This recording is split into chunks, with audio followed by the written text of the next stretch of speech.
హైదరాబాద్లో 150 నుంచి 300లకు పెంచారు. సంతోషం.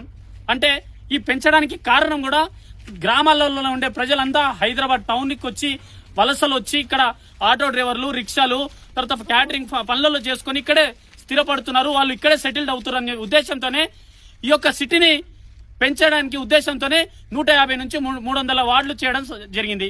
కానీ 300 వార్డులు చేయడం వెనుకల 27 కార్పొరేషన్ల సాక్రిఫై ఉంది తెలుసా?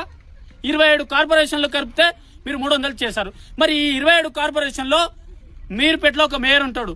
మీర్పేటలో 3 వార్డు మెంబర్లు ఉంటారు, ముగ్గురు కార్పొరేటర్లు.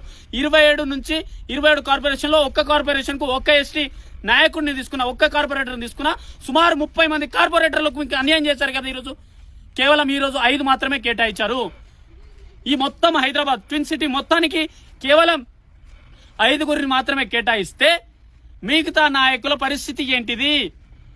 ఈరోజు మీరు మేయర్ చేసిన వ్యక్తికి మళ్ళీ ఇంకోసారి మేయర్ చేయగలుగుతారా? ఈరోజు 27 కార్పొరేషన్లు కట్ చేసి దాన్ని మర్జ్ చేసేసి ఈరోజు కేవలం 5 కేటాయించడంలో మీ ఆలోచన ఏంటి? ఆలోచనను మీరు మానుకోవాలి. వెంటనే ఇచ్చినటువంటి జీవోను పునరుద్ధరించి వెంటనే దాన్ని మోడిఫై చేసి 10% రిజర్వేషన్ కేటాయించే వరకు గిరిజన సంఘాల జాయింట్ యాక్షన్ కమిటీ మీపై పోరాటం చేస్తుంది. అవసరమైతే కోర్టులు మెట్టెక్కడానికి కూడా సిద్ధంగా ఉన్నామని చెప్పేసి తెలియజేస్తా ఉన్నాం ప్రజాపాలన ప్రభుత్వానికి.